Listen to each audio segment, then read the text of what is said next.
Links to previous episodes are given in the video description, so don't forget to like, subscribe and share the video. Love Against the Throne. Episode number 7.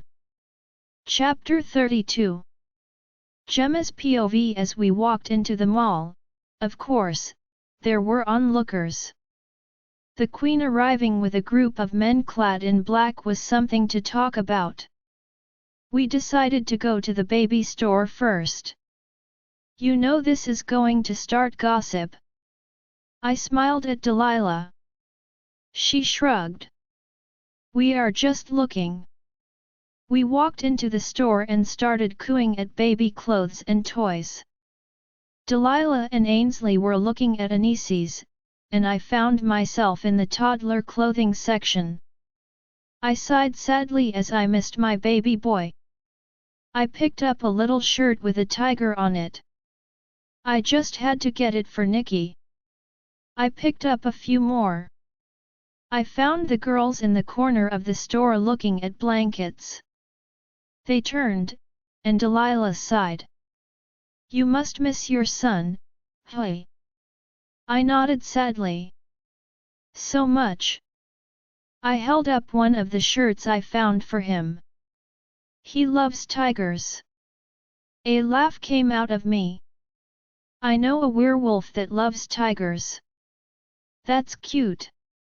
I loved horses when I was little. Ainsley added. I'll take those to him when I go back to Zephyr Moon. Delilah offered me. Ainsley sighed. I still can't believe my brother made you leave him behind. He said he couldn't have the reminder of my infidelity running around the palace. Infidelity? Ainsley scoffed. You didn't even know he was your mate back then. I snorted. I know. But you know how alpha males are. It's okay for them to sleep around, but God forbid we do it. Ian gets mad if I talk to most of the other males in the pack. Like, don't they realize we only have eyes for them? Males are stupid. I laughed, and the girls joined in. We walked over to the checkout stand. The clerk bowed to us before ringing up my items. I had picked out a few shirts and some pants for Nikki. Not Titus, Ainsley added. He is so sweet and caring. Vampires aren't all possessive like werewolves. The clerk's eyes bugged as she spoke, but she remained silent till she gave me the total. I handed her my card. I hope everything goes right for you, Ans. I grabbed my bag of items, and we walked out of the store. Where to next? We went into a high-end clothing store. I cruised through the racks. I was finding things I liked among the fancy clothes. Gemma, Ainsley ushered me over to her. I am going to reject Casper. Can you do that? I thought you couldn't reject an alpha. She shrugged. I am royalty. That outranks any alpha. I hate to hurt him. But I just don't want to be with him. I feel no pull to him. My wolf went nuts, and he is nice to look at, but I feel nothing for him. I sighed. My mind wandered to the night I discovered Cassius was my mate. I felt something for him even though I ran away. But then I had also known him most of my life. I felt something for Cass at the mating ball. But you ran away, Delilah said as we walked towards the dressing rooms. I laughed. I was scared, and truthfully I didn't want a mate. Both of their mouths gaped at me. I didn't like the idea of being forced to love someone just because the moon goddess paired you with them. But you love my brother, don't you? Ainsley asked sincerely. I sighed deeply. Even though he had taken my son from me, I did indeed love him, and it came easy to me. Yes. Very much. I mean, he made me leave Nikki behind. But he vowed to make it up to me, and he is trying. I get to talk to my son whenever I want, and he promised after my coronation that I could go see him when my schedule permits. I bet your parents will bring him with for the coronation, Delilah interjected. I smiled. You are right. I should ask them to bring him. He is a sweet little boy. Delilah smiled at me. And I just laugh every time he steals cookies from the kitchen for your dad. Yet, he and my dad have a special connection. We walked into the dressing rooms. I tried on a couple of black skirts and blouses. One blouse had a dragon design on it. I admired myself in the mirror. This wasn't my usual style, but it was suited for attending kingdom meetings and office work. I tried on a few more things before deciding on the ones to keep. You guys want to go get ice cream? I asked as we were checking out. Yeah, that sounds good. Ainsley agreed. As we were walking to the food court, I spied a familiar face. He smiled as we walked towards him. He hesitated to get too close as the guards weren't allowing anyone close to us. But I pushed past the guards and returned the smile. Hey, Paul. The large-muscled warrior went to hug me but stopped and bowed to me. My queen. I snorted and rolled my eyes at him and hugged him. He stiffened. Oh, relax. It's just a friendly hug. I released him. And it's just Gemma. It is good to see you, Gemma. You look happy. Paul's deep voice rumbled out. It made me miss him more. I missed spending time in his arms. The last time was the morning of the royal mating ball. We were so sure there was a future for us. I had been adamant about rejecting my mate and staying with Paul. Has the king been treating you well? I shrugged. Yeah. He has. Except for when he took my son from me. Delilah stood on my other side. Hey, Paul, what brings you to the mall? A moment later, a familiar stench of noxious perfume entered my nostrils as I watched Rosalind wrap her arms around Paul and kiss his cheek.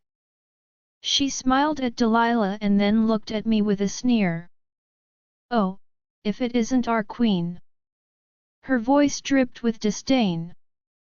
I felt a tinge of jealousy as I watched her with Paul. I mean, I shouldn't feel anything. Paul was my ex. I was with Cassius. So why was seeing Rosalind pawing him making me ill? Well, if it isn't Rosalind, the Zephyr Moon Pack. I folded my arms against my chest. Paul? Out of all of the females in the pack. I shook my head. Paul sighed. Gemma, Rosalind, and I have been together for months. Wait, months? I asked, now getting angry. So, what was I, just an easy lay? Of course. Rosalind snickered. You thought Paul was serious about your relationship? I felt tears threatening to fall out of my eyes, but I repressed them.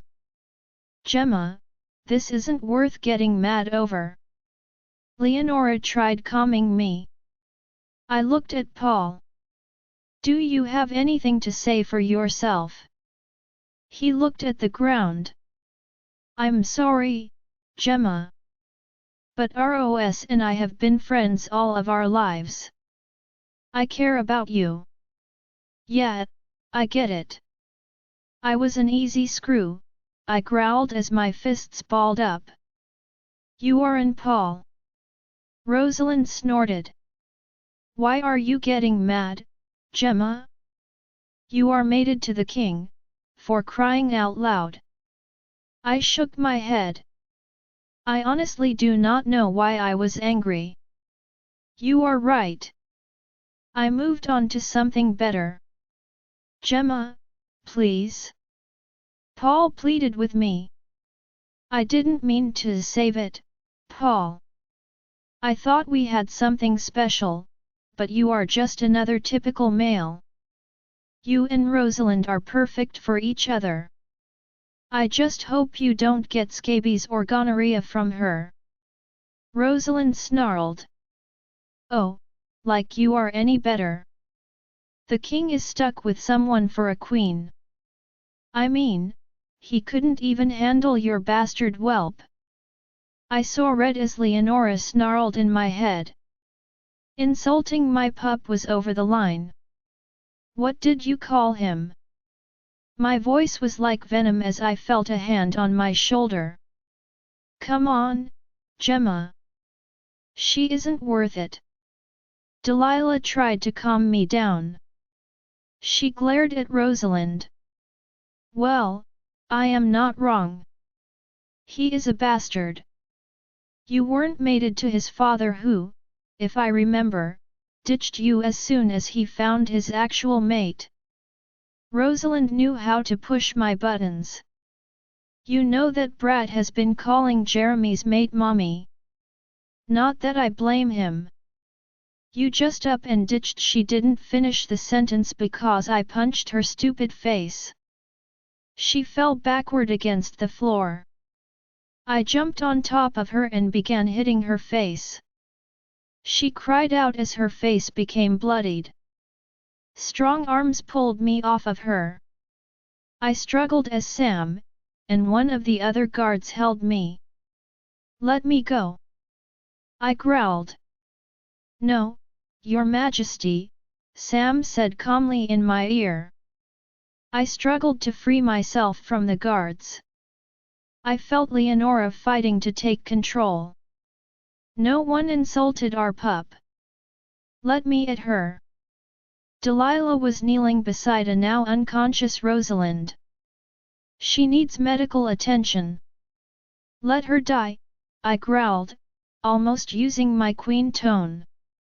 Calm down, Your Majesty. Sam pleaded with me as a crowd was growing and taking pictures. I snarled at him but calmed down and stopped struggling. Get that stupid medical attention. I pulled myself out of their hold and stormed away in the opposite direction. I felt my rage building. I needed to be away from others. How could Paul cheat on me the whole time we were together? Why did I care? I wasn't with Paul. I was with Cassius. I loved Cassius, but why was I mad at Paul? I felt the eyes of other mall patrons on me. The tears I held back started to fall, so I slipped into a family restroom and slammed the door shut. I slid down the wall and sat on the ground, and sobbed. I suddenly was feeling doubt about my relationship with Cassius.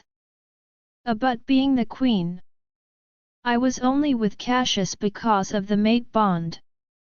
He had taken Nikki from me. I had vowed not to give in to him. I then broke that vow within days and gave in to Cassius. I was so conflicted. There was a knock on the door. Gemma. I heard Ainsley say from the other side. Gemma, are you okay?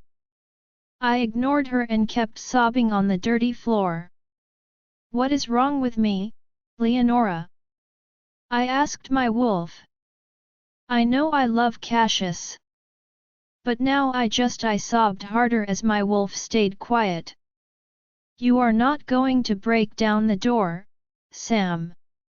I heard Ainsley on the other side of the door. Just give her a minute, okay? My head hurt as I finally finished sobbing. I stood up and hovered over the sink before splashing water on my face.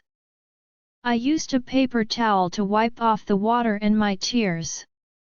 Taking a deep breath, I opened the door and hugged Ainsley, who was standing on the other side. Sorry I ruined our girl's day. Delilah stood beside Ainsley and laughed. Are you kidding me? Watching you beat Rosalind was the highlight. I snorted. I guess. I thought you liked her. I like Fiona and Lillian. And unfortunately wherever they went, so did Rosalind. I know she is jealous of Ian and me, so she was always trying to get under my skin. Well, that is what she does best, I said as we headed towards the exit of the mall. We ignored the onlookers who were pointing and making comments. I don't know why Fiona and Lillian hang out with her either. Fiona only hangs out with her because they are cousins, Delilah stated. But when I am Luna, I should so banish Rosalind from the pack. I laughed. You don't have to do that. Gemma. I heard Paul's deep voice yell. I turned to see him standing just behind my guards. I glared at him. What, Paul? I am sorry, Gemma. I never meant to lead you on and make you think we had something more serious happening. I held up one of my hands. Save it your breath, Paul. I don't need to hear any more excuses or apologies. I felt tears threatening to fall again. Besides, Cassius is much better with his hands than you will ever be, I smirked and then turned heel and charged out of the mall. Bruce was leaning against the limo and opened the door as I almost ran into it. Delilah and Ainsley climbed in behind me. Bruce closed the door and rushed to the driver's seat. He looked back at us. Where to now, ladies? Home. I looked at the girls. Right. They both nodded. Yeah, I think we had enough adventure today, Delilah replied. I ran my head through my hair and sighed. I am in so much trouble for beating up Rosalind. She provoked you, Ainsley stated. But I assaulted her. Cassius is never going to let me leave the palace without him again. We have your back, Gemma. Delilah tried to reassure me. She insulted your son. I sighed and leaned my head against the window. My mind was a mess between Paul and now doubts I had in my relationship with Cassius. Not to mention the ache in my heart for my baby. I think I just want to crawl into bed and watch TV the rest of the day. I have to prepare myself to tell my parents that I am in love with a vampire, Ainsley said with a deep breath. They are going to be so pissed, especially my dad. Are you going to reject your mate? Delilah asked. Yes, Ainsley stated with confidence. But you would make a good Luna, I think, Delilah argued. Ainsley shrugged. I don't want to be a Luna. Titus promised we would travel. I want to see the world and not be tied to one pack for my whole life. No offense. So, that's what I am going to do. No matter what my parents say. It's all right, Ainsley. I want to be Luna to my mate's pack. You aren't going to spend all of our money knocking down the pack house, are you? I asked her with a glance. Well, I am still going to redecorate it and update a few things. Even your mother was on board with that. I sighed. I guess it's up to each new Luna to make it her own. I'm sorry, my tastes tend to be on the expensive side. That's just how I was raised. My father always wanted the finest things. He made me and my siblings wear only name brand clothes and act proper at all times.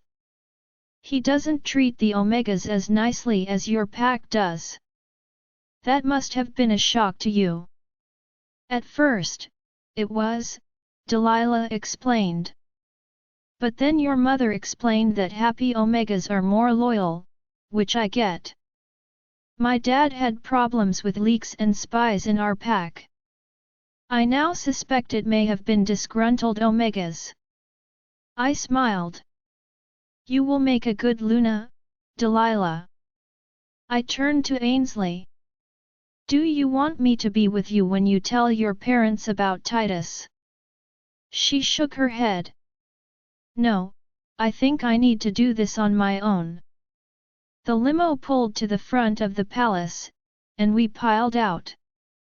I directed a couple of Omegas to take our bags upstairs before turning to the girls. So, today was fun if not eventful. They both laughed. I am going to take a long soak in the tub, Delilah said. And then bin with your brother. You, I glared at her. I did not need to know that. She just laughed. See you tomorrow, Gemma. She hugged me before walking in the direction of her room. I walked with Ainsley towards the elevators. We walked mostly in silence. I saw Ainsley's hands tremble. You will be okay. I tried reassuring her. Ainsley. A male voice called from down the hall. It was her mate, the young alpha Casper Reynolds. He rushed towards us and stopped just in front of us. Please, I just want to talk to you. She shook her head. No, she stated confidently. The young alpha frowned. Why? I have nothing to say to you. Ainsley stepped out from behind me. She glanced at me before looking at Casper. I was going to wait till tomorrow to do this, but I think I should get it over with. Casper's eyes flickered as his wolf was trying to get out. Get what over with? Look, Casper. I am sure you are a nice male wolf, but I am in love with someone else. That filthy bloodsucker. He growled. I am your mate, not a vampire. She sighed. Yes. Why you can't? I have waited years for you. You will find someone else. He grabbed her shoulders. Please. Tears formed in his eyes. Please give me a chance. Ainsley pulled away from him and backed up. Ainsley Marie Fury, reject no. Casper roared and lunged for Ainsley. Several guards rushed forward and grabbed Casper. He struggled in their hold. Ainsley Marie Fury, reject you Casper Reynolds as my mate. No. Casper roared again.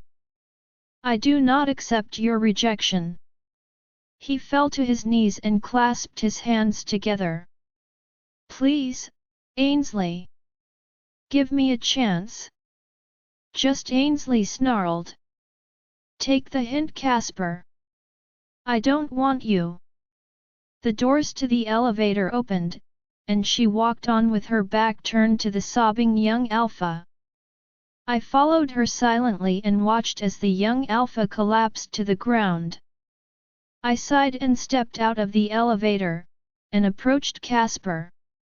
I knelt in front of him. I am sorry about Ainsley. I tried comforting him. He looked at me dead on with eyes full of pain.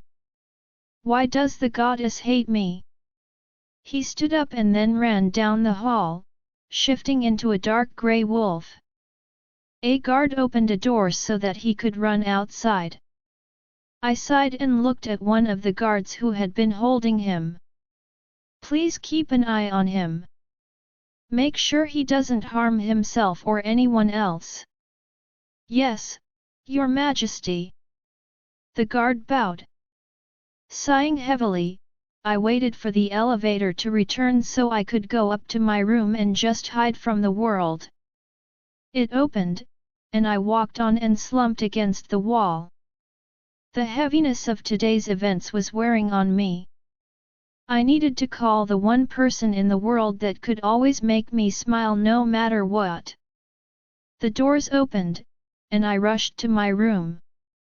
I dug my phone out of my purse and sat on the couch, and dialed the number. It rang a few times before being answered. Gemma. Jeremy breathed into the phone. Hi, Jeremy, I said with sadness. He took a deep breath. Is everything all right? It's been a long day, Jeremy. I need to talk with Nikki. I could hear my son in the background talking to someone. It sounded like they were in a car. I then heard Mark, Jeremy's father, say something to Nikki. We are almost back to the pack house. If you want, I'll call back in about 10 minutes, and you can video chat with Nick. Oh, thank you, Jeremy. I so need that. I breathed out. Are you sure you are all right? You don't sound all right. He always seemed to know when I wasn't happy. Is King Cassius to you? Because if he is, I will come there and beat him. I laughed. Cassius is fine, I replied. It was just a long day, Jeremy. No need to beat up my mate. Okay, Jem. Just checking. I miss you too, Jeremy.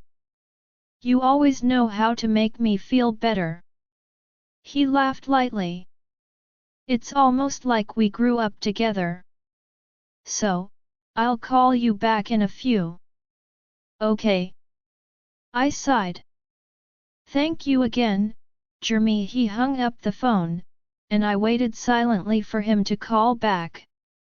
It felt like forever before the phone rang again, and I saw my blue-eyed happiness beaming at me. Mommy! My son squealed happily.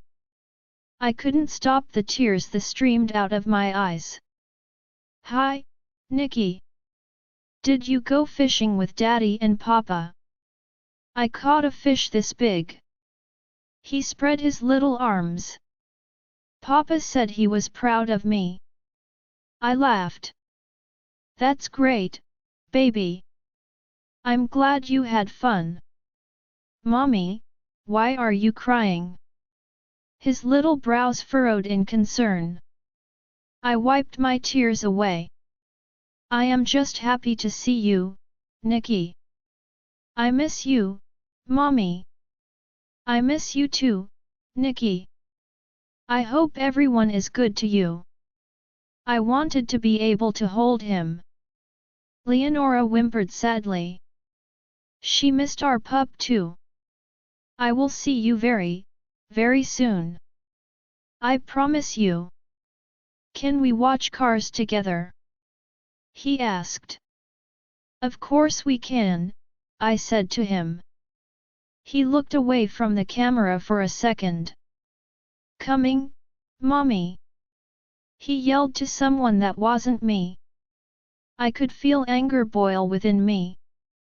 Baby, I'm your mommy. Who are you calling mommy?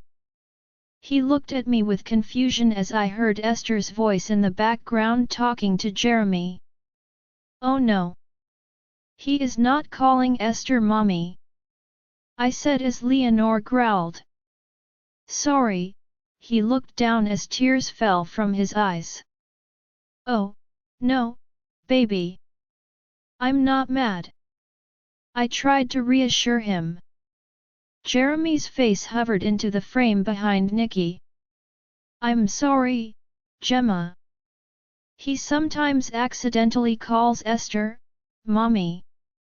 I nodded. He is only 3. I shouldn't get mad at him for that. It was a very confusing time for him. It's all right, Jeremy, I said through gritted teeth. I didn't want my son to know that I was upset. It's time for dinner, Jeremy stated. I'm hungry, Daddy, Nikki said, then turned to me. You should go to dinner, baby. I will call you tomorrow. I smiled at him. Night, night Nikki. You are my bestest boy. I love you. I love you too, Mommy. He then hopped out of frame, leaving only Jeremy looking at me. Good night, Jem. Thank you, Jeremy. I needed this. He smiled. He misses you. Don't let him calling Esther, Mommy upset you. I think he is just a little confused. I said it's all right, Jeremy. I let a little anger through. I will call tomorrow.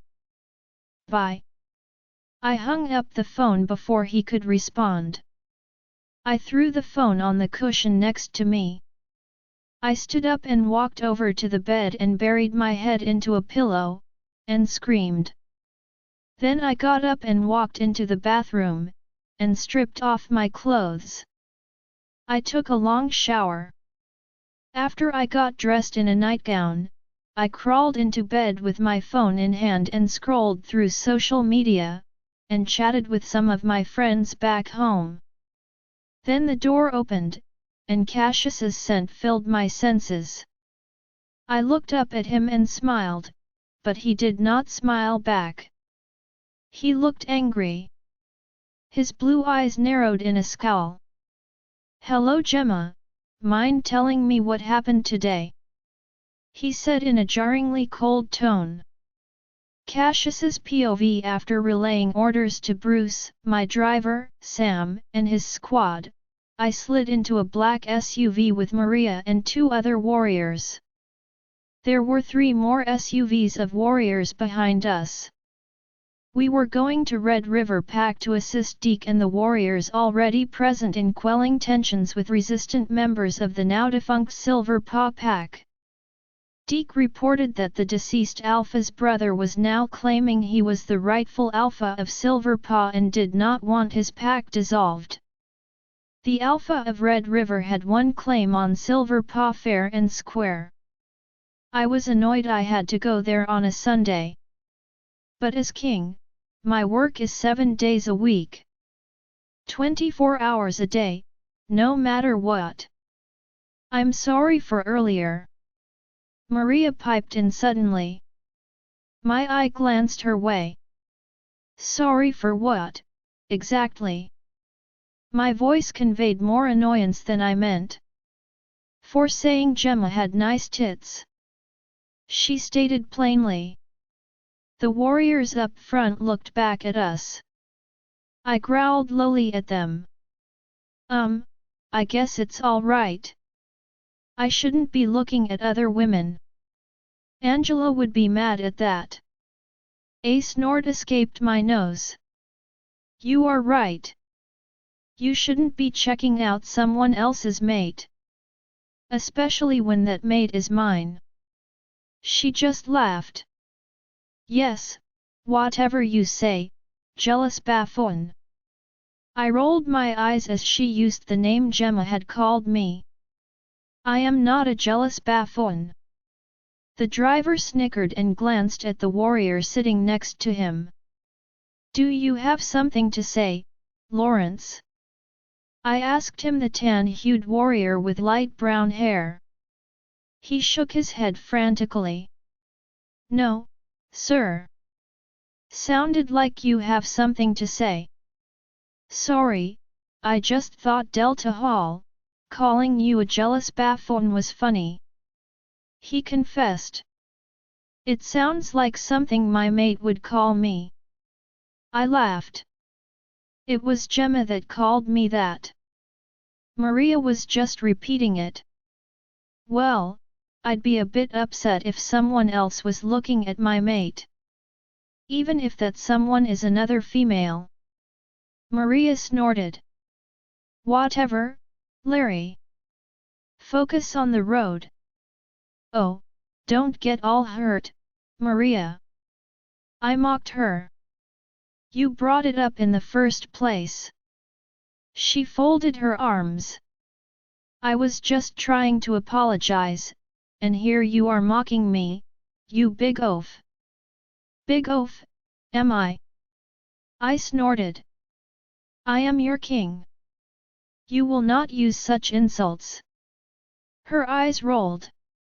Whatever, you big oaf. She and the other two laughed. You two find this funny, too. Yes, Your Majesty, Lawrence replied with a snort. I folded my arms as Maria's phone rang. I can have your head for that. Lawrence shrugged. It was worth the risk, sir. You are lucky I like you, I smirked at him. I'm flattered. He snickered. The warrior sitting in the passenger seat looked back at me. You like me too, don't you, King Cassius? Quit trying to suck up Willis, Lawrence said. Maria's conversation sounded serious, and I ignored the two up front. Okay, we are on our way, Deke. Hold tight. She hung up the phone. The Silver Paw warriors have attacked Red River and our warriors. They have more rogues with them. I cursed. Do those fools have a death wish? I looked at Lawrence. Step on it. He nodded as I felt the SUV accelerate.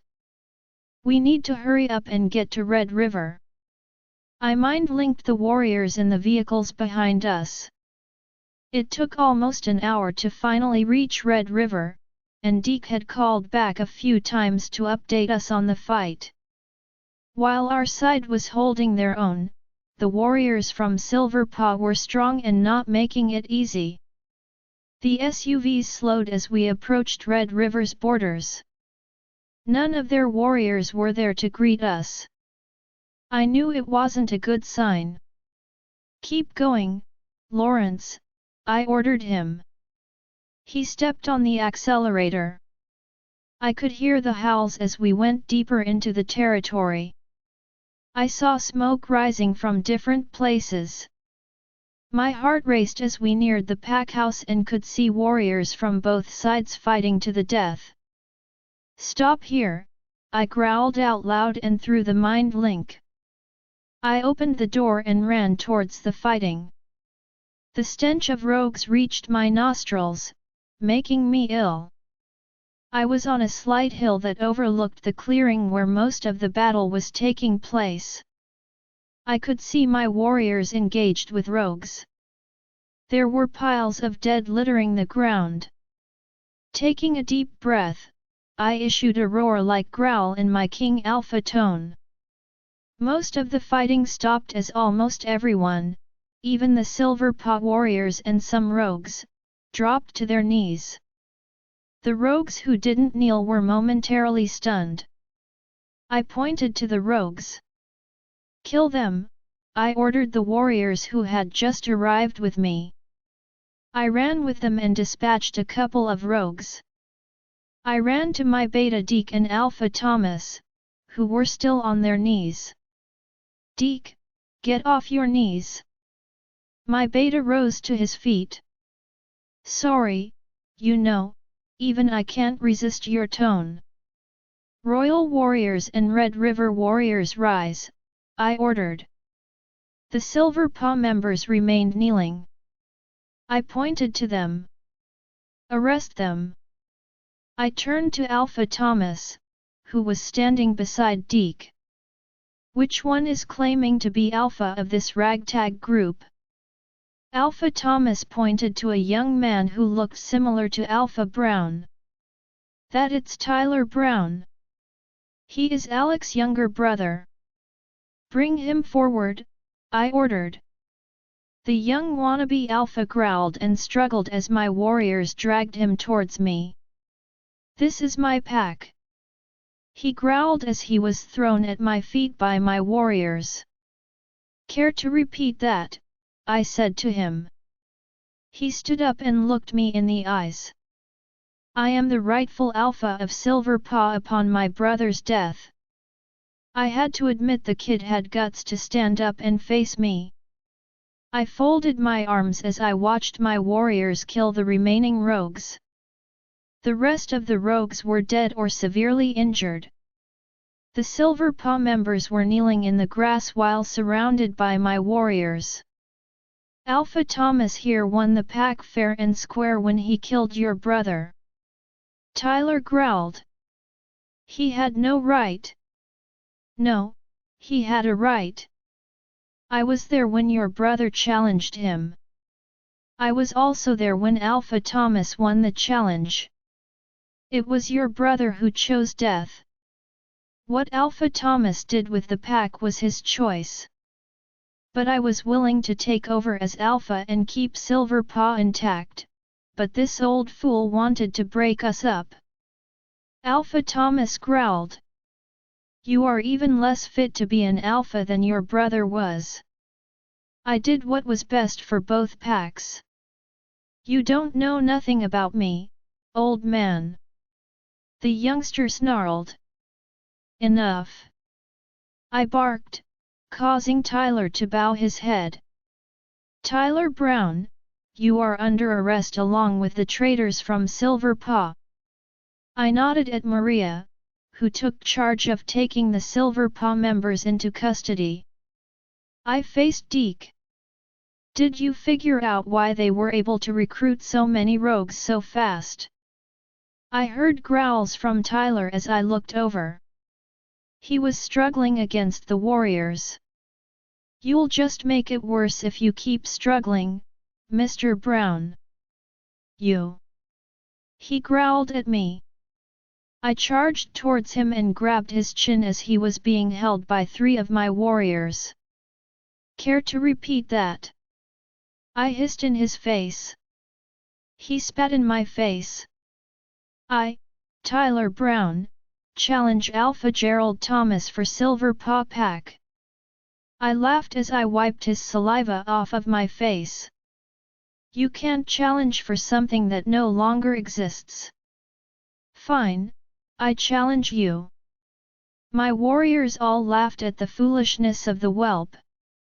Really? Are you sure about that? I, Alpha Tyler Brown, challenge you, King Cassius, for the kingdom. His voice came out shaky. He wasn't sure of himself, I could tell. I almost pitied the kid.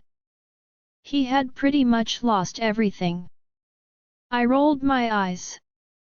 Okay. Let's go. I nodded at the warriors holding him. Release him. Despite wearing a 3-piece suit, I got into a fighting stance as my warriors released my challenger and pushed him towards me. The kid immediately charged me with a growl, and I sidestepped him. He stumbled forward and then turned. He lunged for me, and I let him land a few punches. Being of alpha blood, he was strong, but the bruises from the punches healed quickly. Do you really want to die right now, Tyler?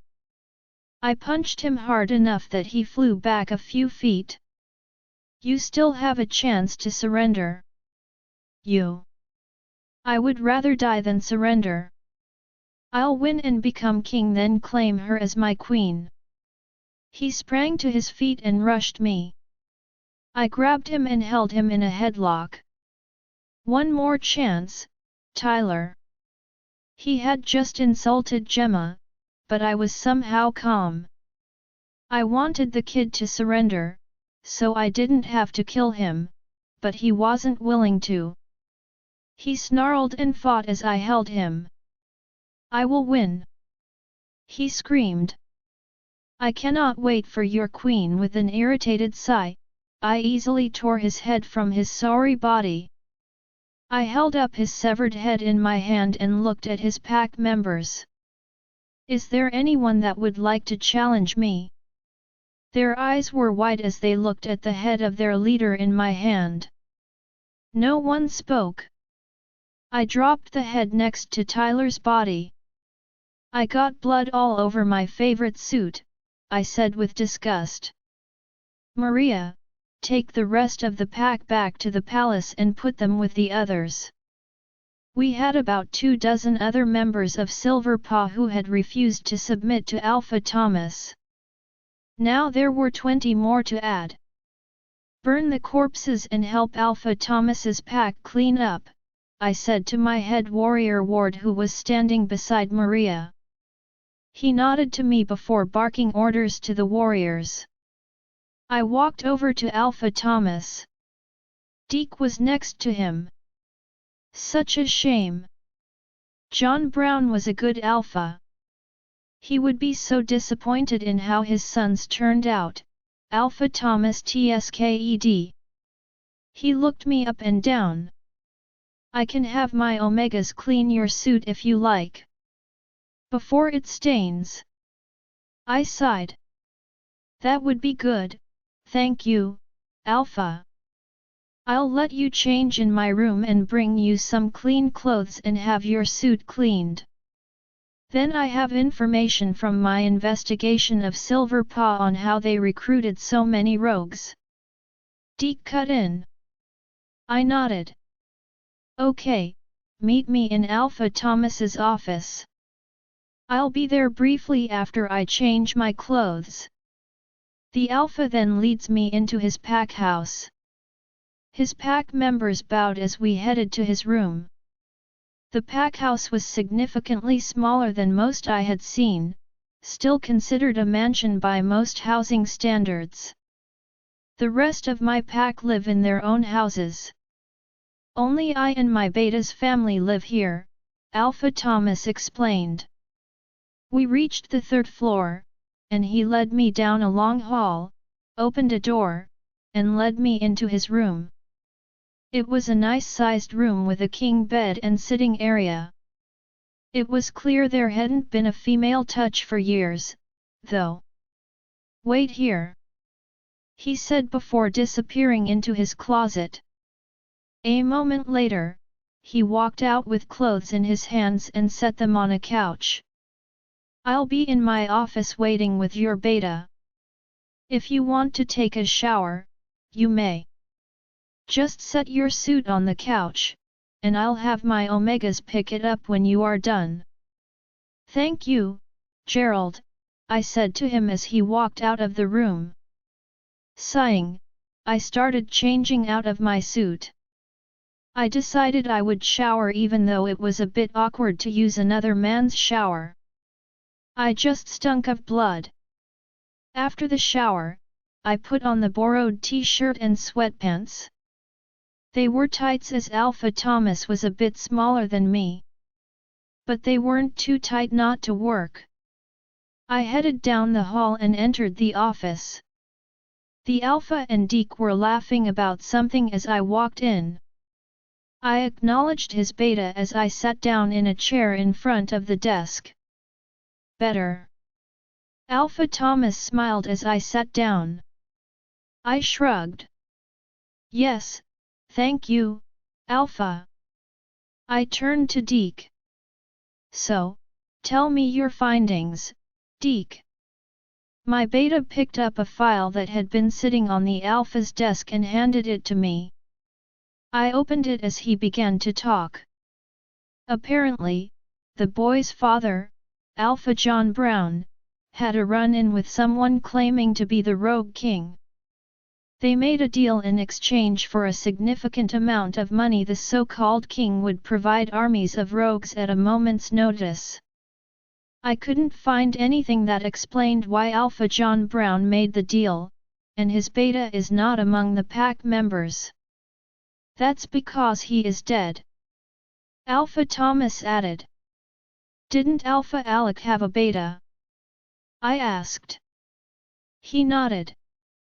Is he among the group we just took into custody? I asked him. Shaking his head, he leaned forward.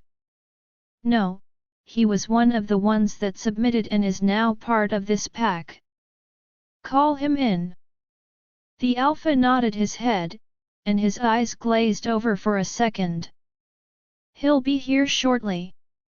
He was out fighting the rogues with my warriors. As we sat waiting for the former beta, my phone rang. I sighed as it was from another Alpha in the kingdom. Excuse me. I stood up and walked to another part of the large office.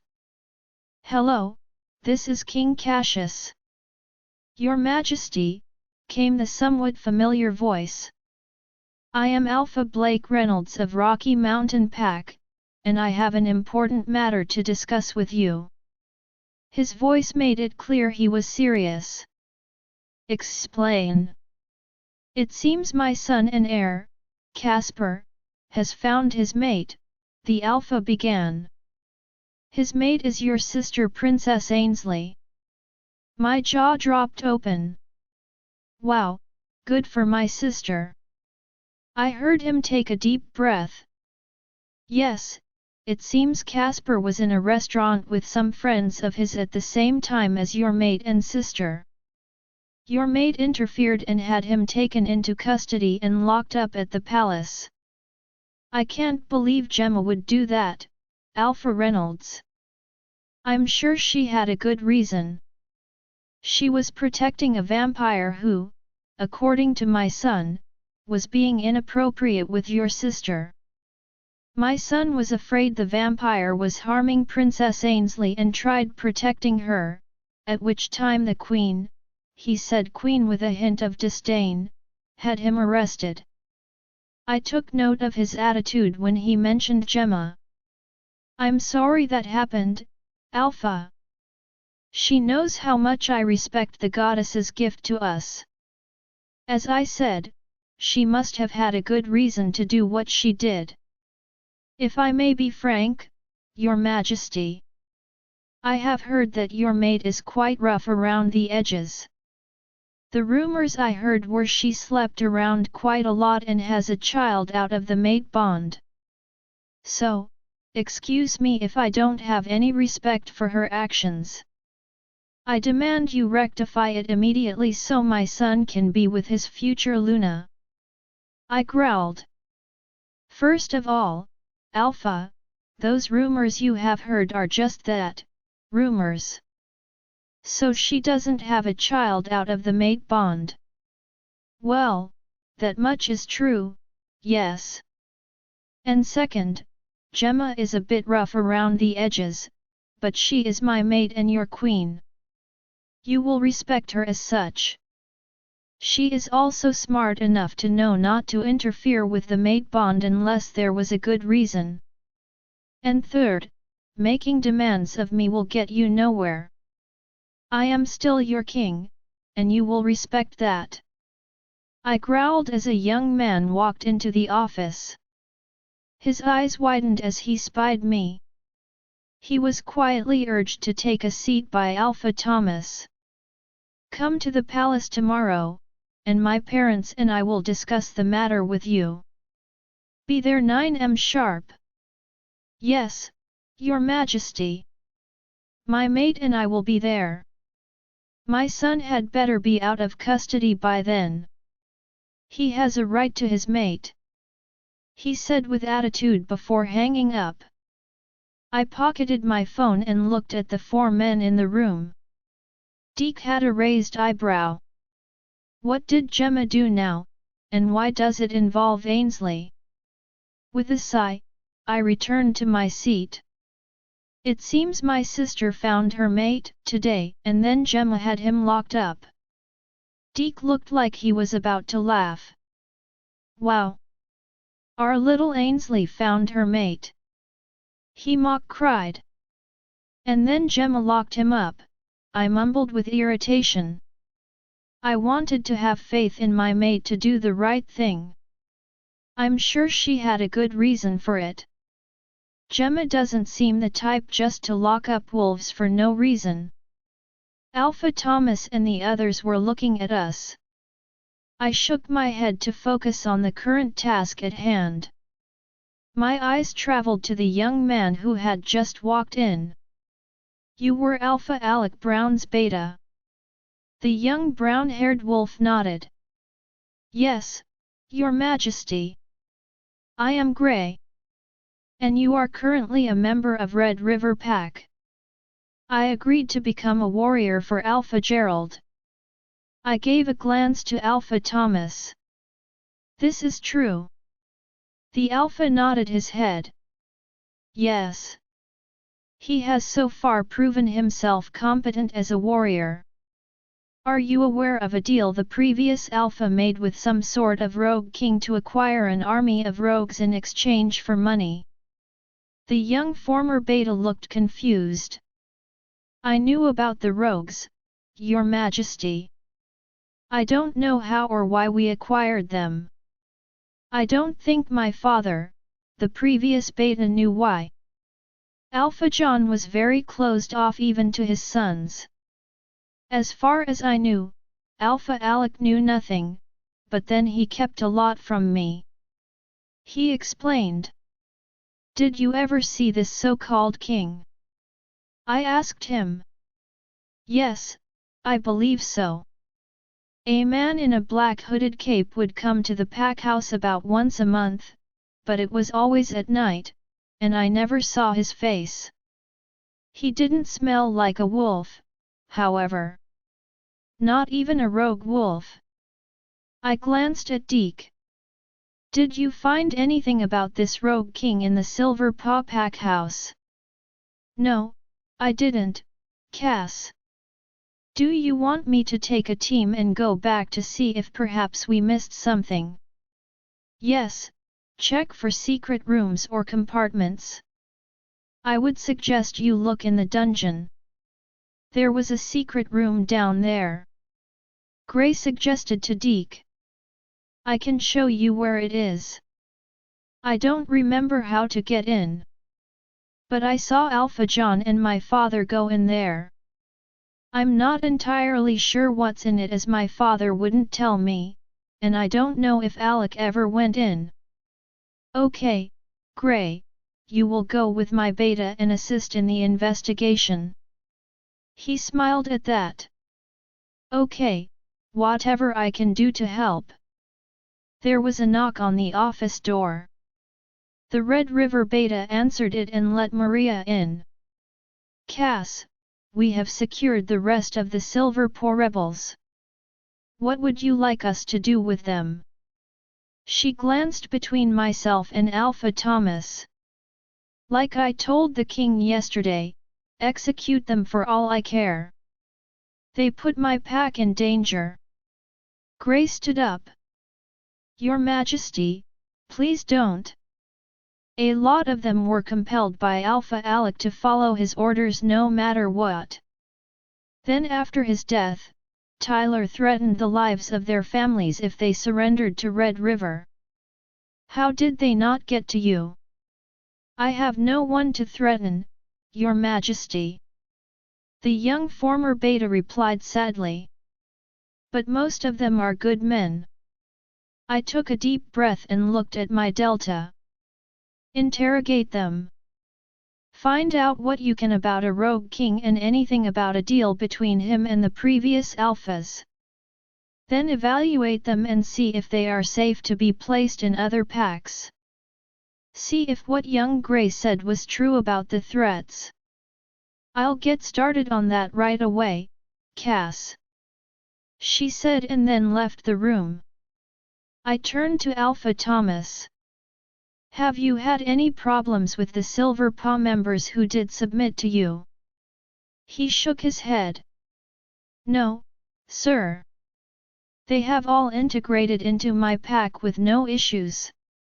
Including Grey here. So, hopefully, there won't be further problems from them. But I do suspect the problems with the rogues and this king are just beginning. I will have some of my men stay behind to assist you until we can get to the bottom of this rogue problem. Thank you, Your Majesty. I appreciate the help. My warriors have taken quite a hit from all of the fighting the past few days. Now, would you like to have lunch while you wait for your suit to be cleaned? Yes, that would be nice, Gerald. I haven't eaten all day. On cue, my stomach rumbled. It had already been a long day, and it was only noon. We all stood and started to head out of the office. I pulled my phone from my pocket. I just need to make a quick call. We'll meet you in the dining room. The Alpha, his Beta, and young Grey left the office. I remained with Deke. I dialed the number I was calling, and it rang a couple of times before Sam answered it. Your Majesty. Sam, can you tell me about the earlier incident where my queen had my sister's newly found maid taken into custody? The guard cleared his throat. Ainsley's maid caused a scene in the restaurant where the girls were dining. The queen asked us to escort him back to the palace and keep an eye on him. His father told me that he was locked up. The queen told us only to lock him up if he remained combative, sire. He went peacefully and was allowed to return to his dorm room. Tell me what exactly happened. Sam took a deep breath. The ladies were dining and I saw your sister excuse herself to the ladies' room. We heard her screaming. The queen and I, with the other guards, rushed to her location. A male wolf had her pinned to the wall while holding a vampire by the neck. So, there was a vampire involved. Yes, sir. But I do not believe he was a threat to your sister. When Queen Gemma called your sister's name, her mate was distracted, and she ran behind the queen and appeared frightened. Queen Gemma ordered the mate to release the vampire, who then was embraced by your sister. Excuse me. The guard paused a second. He and your sister were in an embrace, sire. And it appeared they were quite familiar with each other. Your sister was not the least bit interested in her mate. She seemed to be trying to get away from him. If I am not mistaken, the mate, a young alpha, kept trying to attack the vampire. I called in more men while the others restrained the young alpha. The guard explained. The queen's actions were justified, sire. Your sister appeared shaken by the incident. Okay, I will address this matter with the queen and my sister later. Thank you, Sam. Where are you now? We just arrived at the mall, Sam replied. Call me right away if anything else occurs with my queen and sister. Yes, Your Majesty, Sam said before hanging up. I took a deep breath and looked at Deke. I'm starving, I mumbled before walking out of the Alpha's office. He went straight away to the dining room. The smell of food calmed me a little. I sat down beside Alpha Thomas. Food was immediately brought out. I drooled over the fried chicken with mashed potatoes and coleslaw. This looks divine, Gerald. Oh, it's more than divine. It's the best fried chicken you'll ever have. The Alpha grinned as I dug into the food. You are not kidding. I nearly agree at the taste of the chicken. Whatever you are paying your cook, pay them more. The Alpha laughed. Trust me. He gets paid well, sire. So the princess found her mate, and then the queen locked him up. He laughed again. He wasn't locked up according to my guard. He was escorted back to the palace. Oh, I see. I hear your queen is quite the pistol, he remarked. I snorted. Well, I expected the granddaughter of the hand to be just that. The alpha's eyes widened. Is she a white wolf like Victoria was? I nodded. Yep, no wonder. I knew she was Alpha Mackenzie's daughter, but I didn't realize she was a white wolf. That she is. She is a bit rough around the edges and isn't what most people would see as queen material. But trust me, she is queen material. If anyone can tame her, I know you can. I looked at the alpha. I do not intend to tame her, Gerald. No, I'm afraid any attempt to try and change her would be met with resistance. I find it best to let her be herself. She is quite intelligent and adaptable. My mother has been quite good at teaching her about how to be a queen. Sorry, I didn't mean to speak out of line, the alpha hung his head. I finished my food. It's quite all right, Alpha, I said as my phone rang again. It was Sam calling. I sensed I wouldn't like what I was about to hear. Sam. I am calling to report that the Queen was just in a fight. Cassius's POV. I am calling to report that the Queen was just in a fight. My guard Sam just informed me. What? I exploded and stood up suddenly, sending the chair I was sitting in flying backward. Everyone in the room looked at me, alarmed. What happened, Samuel? Is she all right? I swear I sensed the guard trembling on the other side. Sam was not one to tremble. Sire, the Queen is fine, physically. The other young lady, not so much. She is being transported to the hospital. My fists clenched as I leaned against a wall. So Gemma is fine? Yes, sir. The Queen was speaking to a young male, which she appeared to be familiar with when another female walked over and started to antagonize the Queen. Sam explained. Antagonize how? The guard cleared his throat and took a deep breath. I believe the Queen had a prior relationship with the male. I wasn't trying to eavesdrop too much. But she seemed jealous of the other female for being with the male. My blood boiled as Sam spoke. Gemma was jealous a female was with one of her former lovers. Why did she even care? What exactly led up to Gemma being in a fight?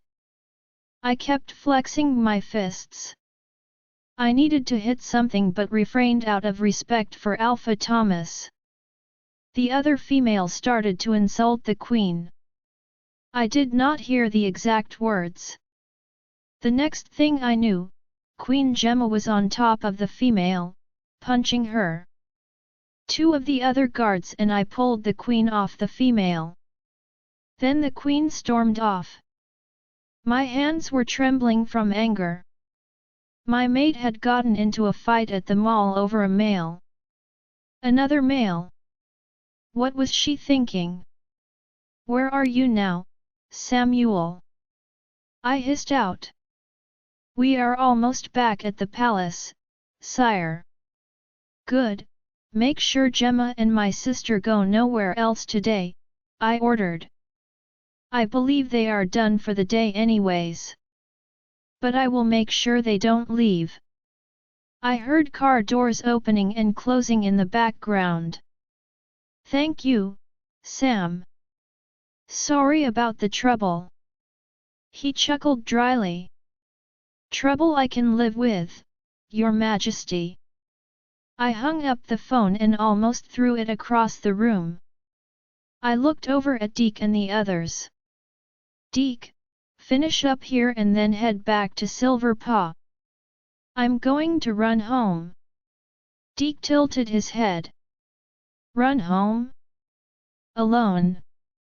A growl rumbled out of me, and Deke pursed his lips as I gave him the shut up and do as I tell you look. He just nodded. Be careful, Cass. I took a deep breath.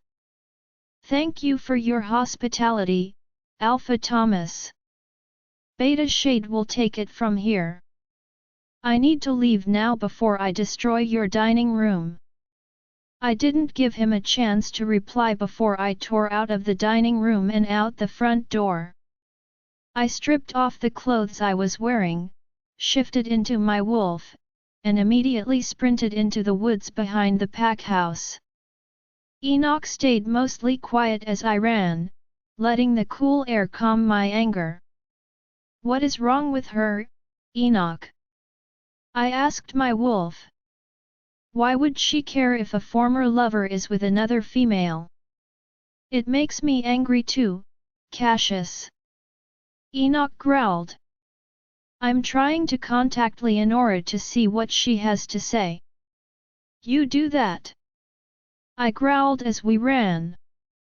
The scenery blurred as we were at top speed. Soon tired from running mindlessly to clear my mind, I collapsed in a heap by a stream.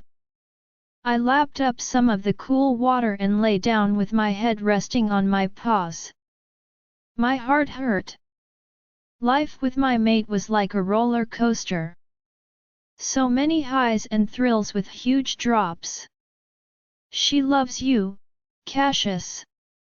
Enoch tried to assure me. Sure, she loves me while thinking of other men. Maybe Phil was right. I should have rejected her and saved myself a world of trouble. Deep down, I knew I couldn't have rejected her. It would kill me to reject her. The moment I knew for sure she was my mate, I was already in love. I was determined to face the uphill battle to earn her love and trust. But was I wrong to have pursued her? Oh goddess, I know you put us together for a reason. But why? I love her so much. But even I am having doubts about us. The crescent moon above us seemed to shine brighter for a moment as a cool breeze whipped around us, whisking leaves and sticks into the air. You are strong, Cassius. Gemma is strong. You both need each other. I heard a female voice whisper as the breeze swirled around me. Have faith in my wisdom, the voice said as the breeze died. Taking a deep breath, I stood up on my forepaws and took off running again. I was almost back to the royal territory. The sun was slowly setting as I stood on a hill overlooking my palace. The white marble shined like a beacon in the fading light. The place I had called home my entire life. I needed to speak with my mate. Where is she, Enoch? I asked my wolf. Lying in your bed. He replied. Let's go home then, I said as I took off towards the palace. People parted as I ran past them, bowing their heads. Even in wolf form, they knew who I was.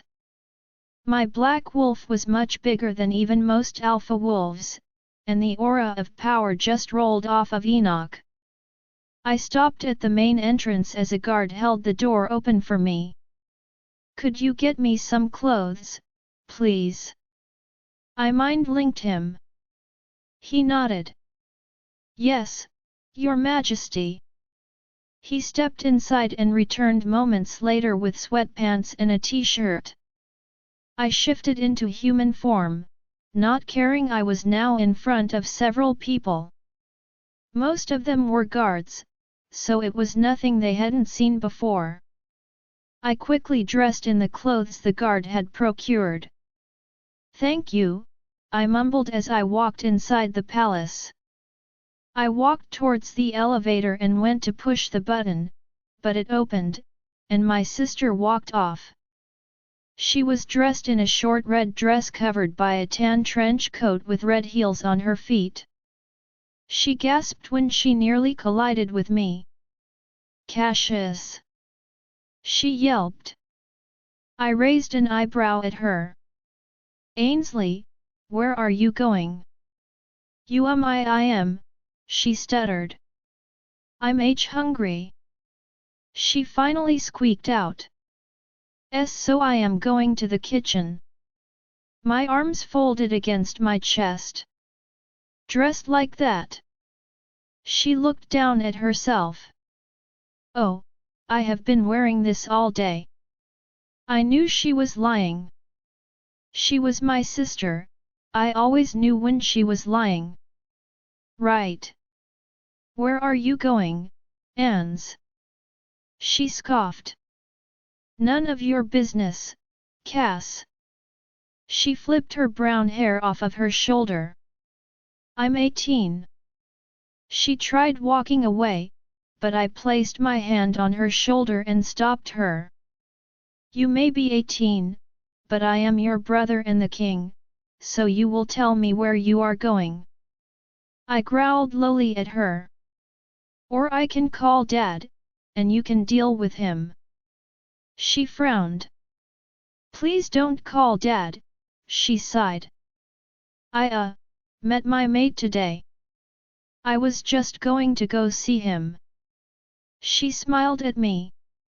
Please, we had a rough start today, and I just wanted to go make it up to him. I took in a deep breath. I still sensed she was lying, but she seemed sincere. Fine, be careful, all right. Use protection. I smirked at her. Thank you, Cass. She stood on her tiptoes and kissed my cheek. You are the best big brother. She then scampered off towards the kitchen. The elevator dinged as the doors opened again. I had to face Gemma. I stepped onto the elevator and closed my eyes to steel myself. As soon as the doors reopened, her scent hit me, and I felt angry. I should have felt overjoyed, but all I felt was anger.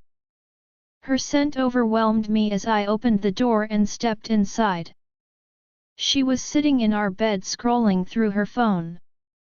She looked up and smiled. Enoch purred in my head, but I remained stoic and looked at her with anger. Hello, Gemma. Mind telling me what happened today? I said in a cold tone.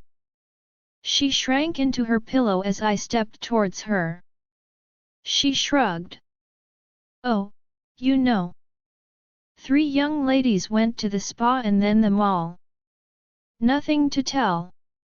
A growl rumbled out of me as I stood in front of the bed, staring her down. I am not in the mood for games, Gemma. Now tell me about your day. All of it. I hissed.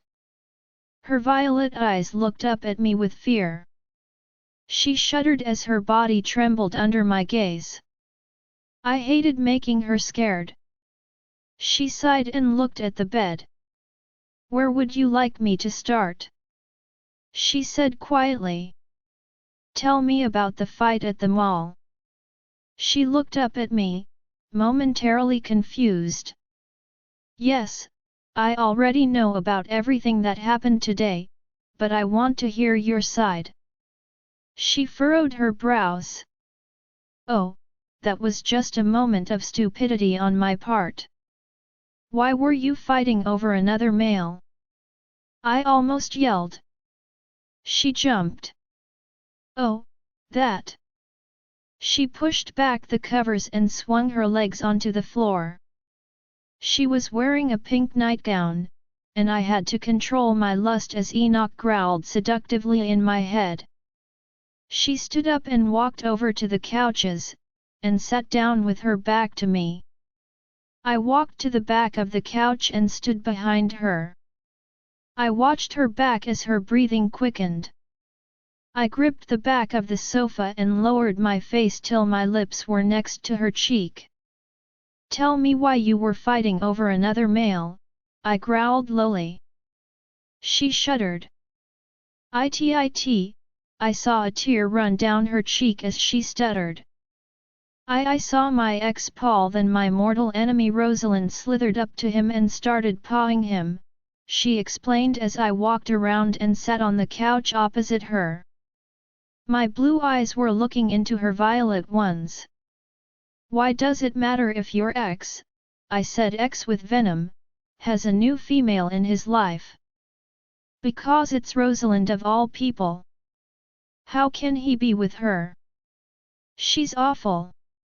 She folded her arms as tears leaked down her cheeks. I growled. Again, what does it matter, Gemma?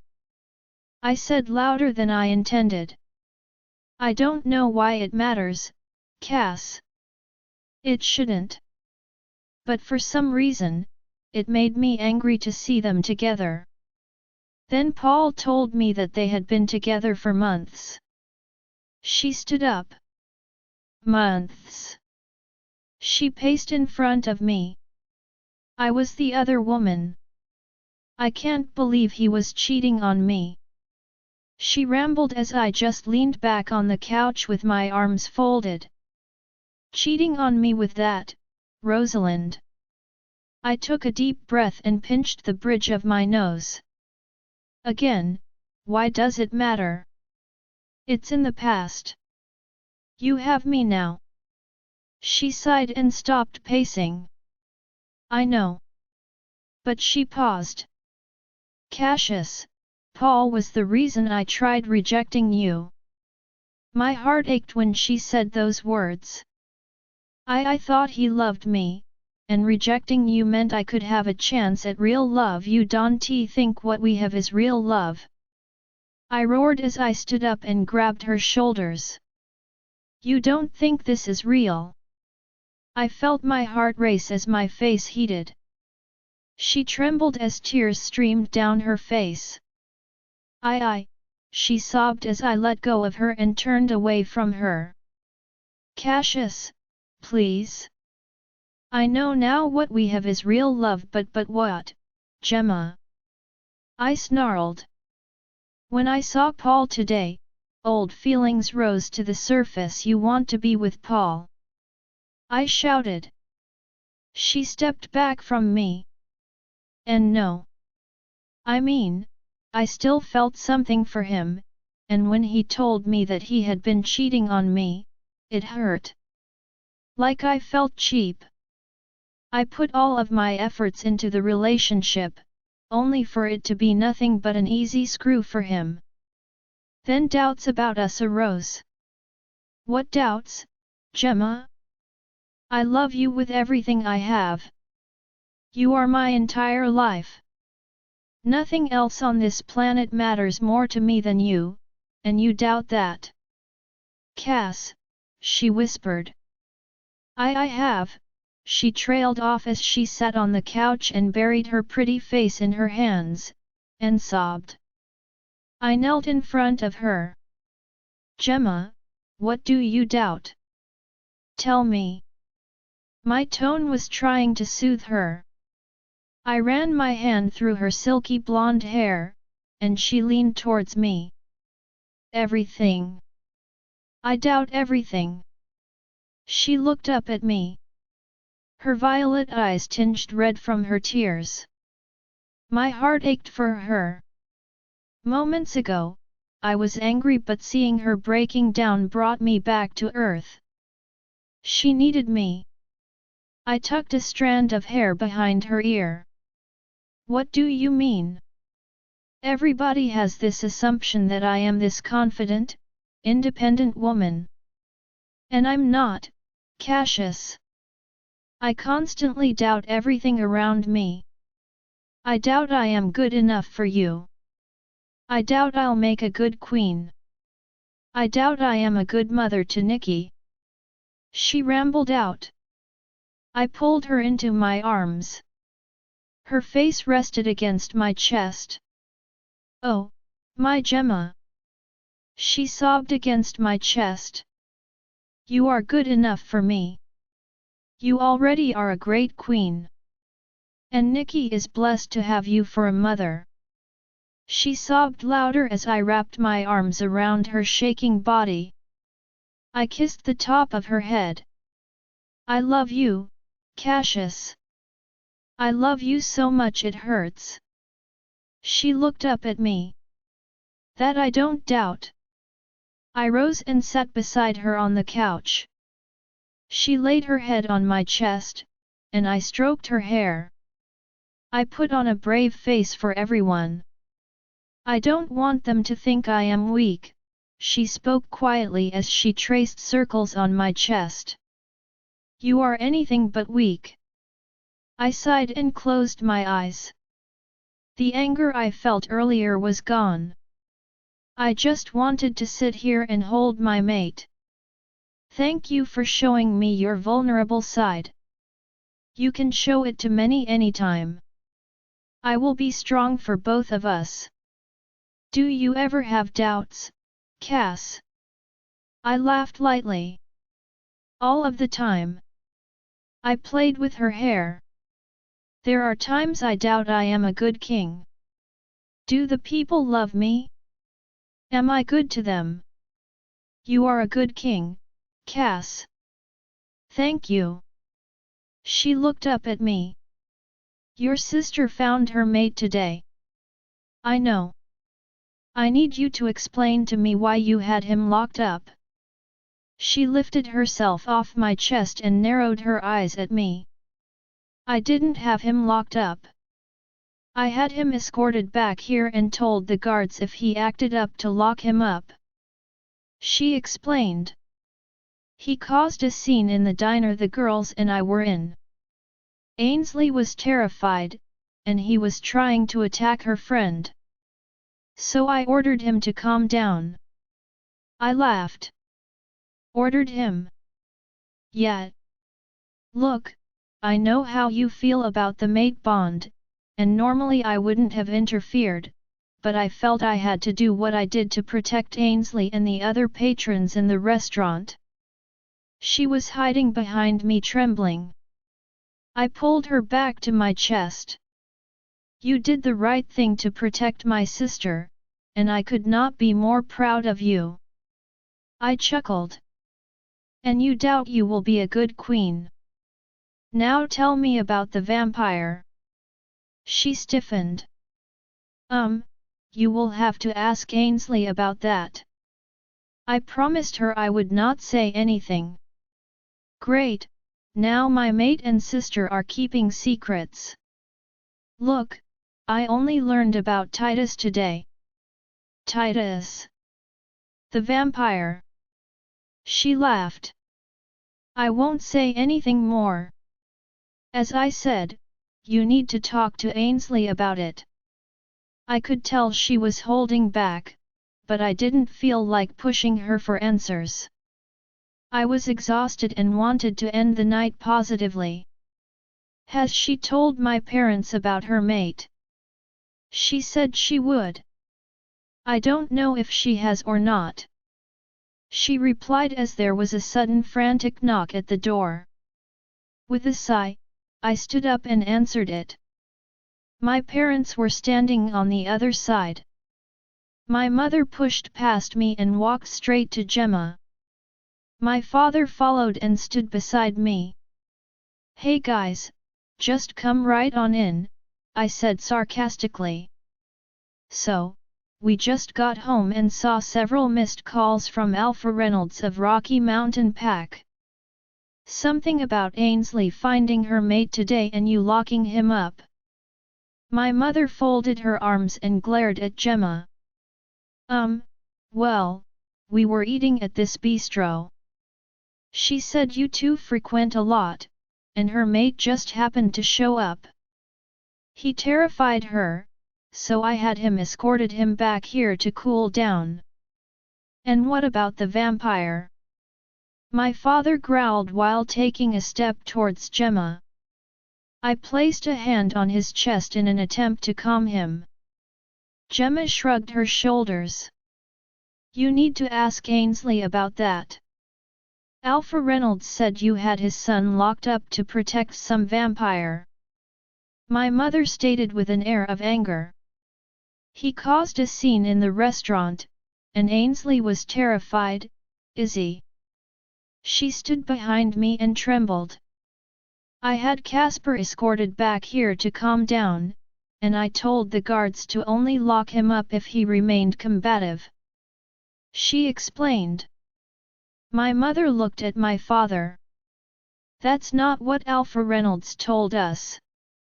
He told me that also, I interjected. After I spoke with Alpha Reynolds, I called Sam, one of the guards that were protecting Gemma and Ainsley. He told me pretty much the same story that Gemma just told us. That she only had Casper Reynolds escorted back to protect Ainsley. And a vampire. My father growled. Gemma sighed. Look, I only learned about the vampire today. My mother patted Gemma's arm. We believe you, dear. She looked at my father. Don't we, Terence? Is my father tried to say something? Don't we, Terence? My mother repeated with a growl. Let's go talk to Ainsley now and get her side. She stood up and waltzed towards the door. I placed a hand on my father's shoulder. Dad, Alpha Reynolds and his Luna are coming here to the palace tomorrow so we can discuss the whole situation. My mother looked back at me. Good. She then exited my room with my father close behind her. I closed the door and looked at Gemma. She was sitting on the couch with her knees pulled up to her chest. I walked over to her and placed my hand on her shoulder. I am exhausted. Want to tuck me into bed? I smirked at her. She looked up at me with a smirk and then rose to her feet slowly.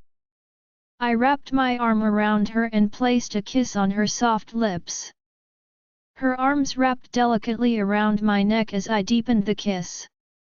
I ran my hands down her body, wrapped my arms under her thighs, and lifted her.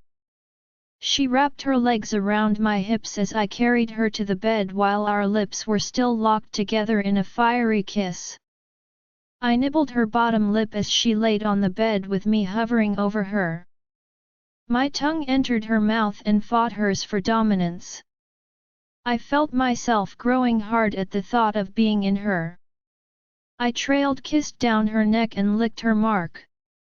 She moaned as I felt her body respond to me. Cassius, she moaned as I trailed down her neck and to her collarbone. I started to lift her nightgown off of her when another frantic knock on the door interrupted us. I growled. What? I roared as I stood up and ran over and yanked the door open. My parents were standing there with worried looks on their faces. Ainsley isn't in her room. My mother explained. Nor is she anywhere in the castle. I snapped my fingers. I saw her about an hour ago. She said she was heading to the Alpha dorms to see her mate. I heard Gemma make a coughing noise and turned to her. What? Gemma shook her head. Nothing.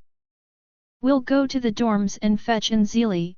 My father glanced down at my pants and smirked. And you two get back to making us a grandpup. I rolled my eyes. Thanks, Dad. I closed the door, and he and my mother walked towards the elevator. Cassius, my father shouted through the mind link, your sister is not in the Alpha dorm. Her mate has not seen her for hours. I said both out loud and through the mind link. What's wrong? I sighed. Ainsley is missing. Oh, Gemma looked away from me. I narrowed my eyes at her. Gemma, tell me what you know. You know where she is, don't you? She shook her head. I promised her I wouldn't tell. Gemma, I growled. Tell me where my sister is. I used my king tone even though I knew it had no effect on her. Please. She could be in danger. Gemma took a deep voice. I'm pretty sure she is with the vampire. Come again. Her eyes closed as she laid her head against a pillow. Ainsley is dating a vampire, Gemma blurted out. There was another frantic knock at the door. I assumed it was my parents. Hold on, I shouted at them. I quickly pulled the sweatpants on. Put some clothes on, I said to Gemma as I opened the door. My mother and father stood there once again. My mother sniffed. Sorry to interrupt, but we need to find your sister. I looked at Gemma, who had put her nightgown back on and was standing behind me. Gemma, tell my parents what you just told me. Her shoulders slumped. I promised. Tell me where my daughter is, my mother demanded. Gemma closed her eyes. Ainsley is dating a vampire. He is a server at Frederico's, the restaurant we were at today. Wait, Titus. My mother questioned my mate. She's dating Titus. Gemma nodded. Yes, but I only found out today. I don't know anything else about it, I swear. She explained. But I don't think Titus will hurt her. My daughter is dating a vampire. My father roared so loud the walls shook. I placed my hands on his shoulders as I watched his eyes flicker between black and blue. Calm down, Dad. How can I be calm? He growled. My baby girl is out there with some filthy bloodsucker. Terence, you need to calm down, my mother pleaded with him. We need to find her, Cassie, she said to me with tears in her eyes. I nodded. Warriors, my sister is missing. Find her.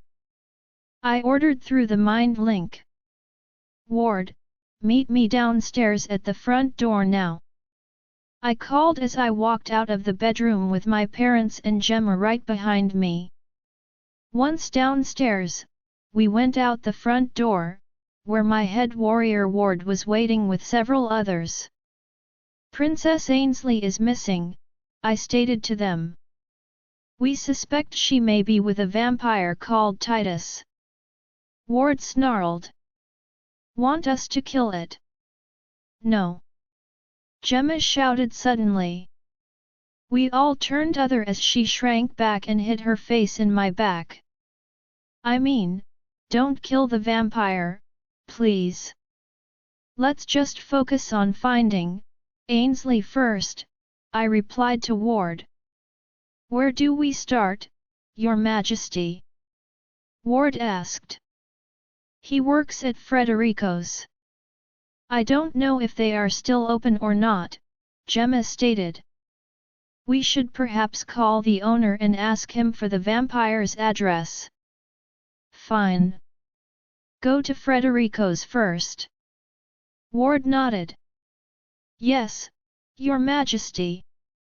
He turned and barked orders to the warriors, and they took off. Maybe we should be out there looking, son, my father suggested.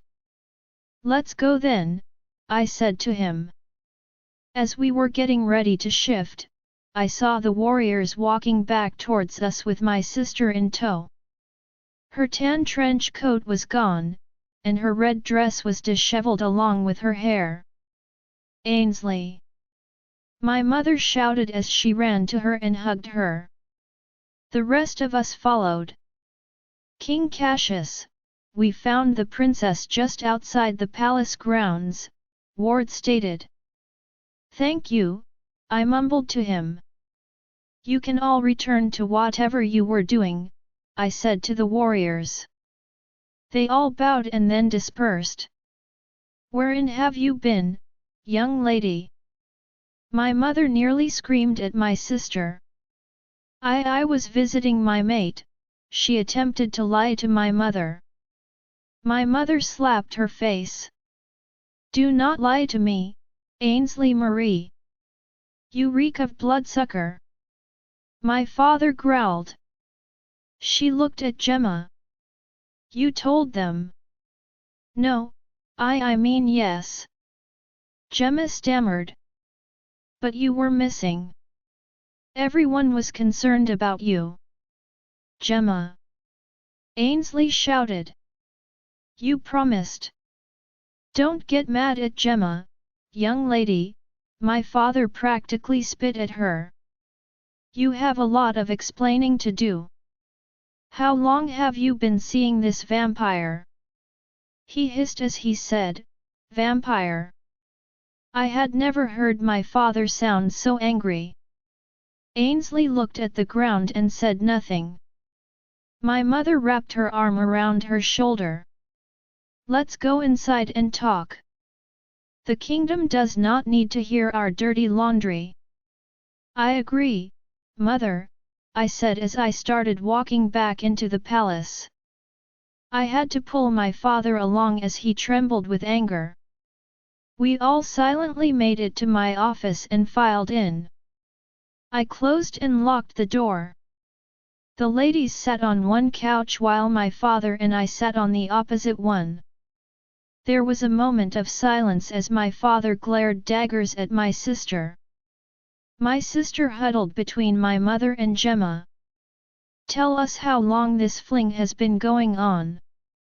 It's not a fling, Dad, Ainsley spat out. Titus and I have been seeing each other for almost a year. My father stood up from the couch and glared at my sister. Have you had sex with it? He growled. Ainsley shrank back on the sofa and looked at the ground. Answer me, Ainsley. My father yelled. Now.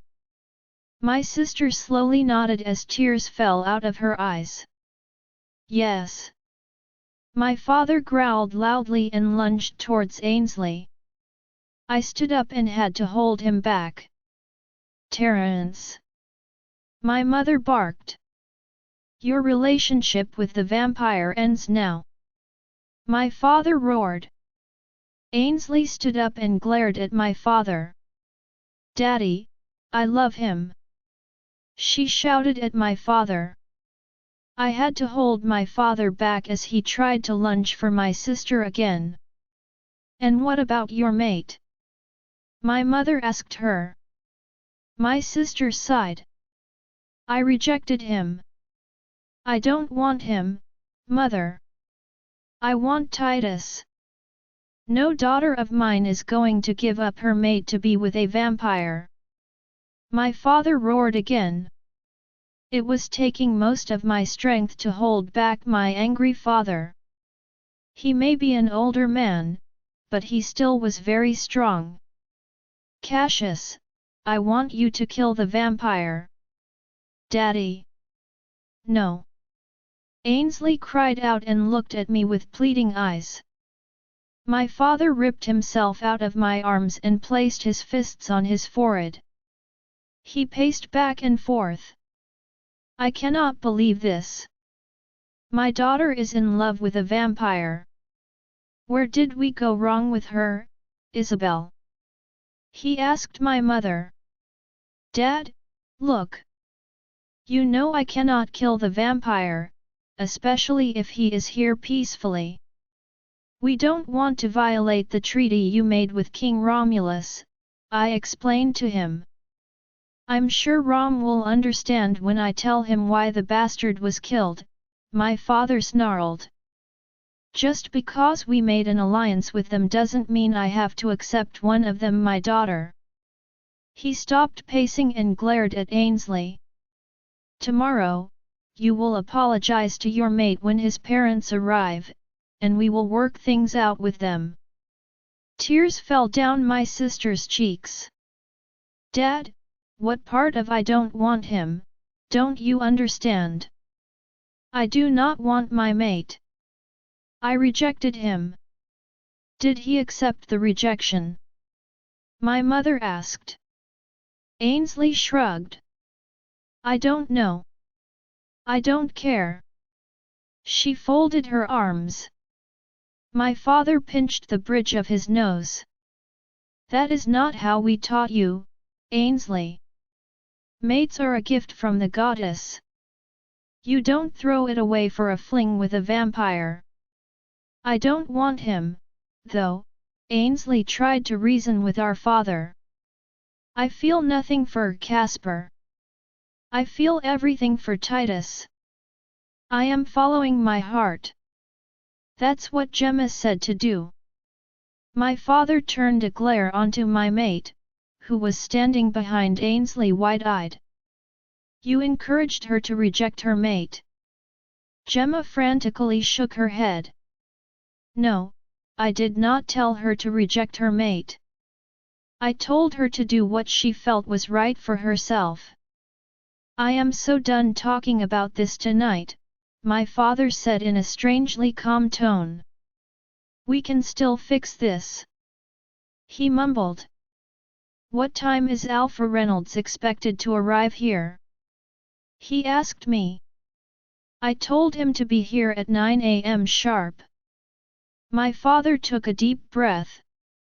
Then 9 a.m., you will be here in this office to discuss this matter and work it out. I have nothing else to say about this matter, Ainsley stated.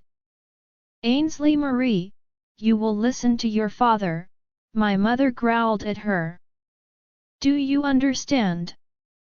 Our mother used her best mother tone. My sister scoffed and threw up her hands, and walked away. Fine. Whatever. I'll mate with someone I don't love and be miserable the rest of my life. Since I have no say in my own life. She cried as she opened the door and walked out. Language, young lady. My mother barked at her while following behind. I heard my father sigh heavily. I'm going for a run. He ran out of the room, leaving just Gemma and me. Cass, I'm sorry, she started to say. I placed a finger on her soft lips. You have nothing to apologize for. All right. She nodded. I was just trying to help Ainsley. I know. I sighed heavily. The exhaustion of the long day was starting to affect me. Let's go to bed. You don't want to finish what we started earlier. I shook my head. Surprisingly, no. I want to crawl into bed and sleep. She grabbed my arm and started pulling me out of my office. Okay, I will put my king to bed. I leaned down and kissed her. Thank you. I love you, Cassius. CH37. Join our Facebook and WhatsApp group for more updates, link is given in description. Rest audiobook will be continued in next episode.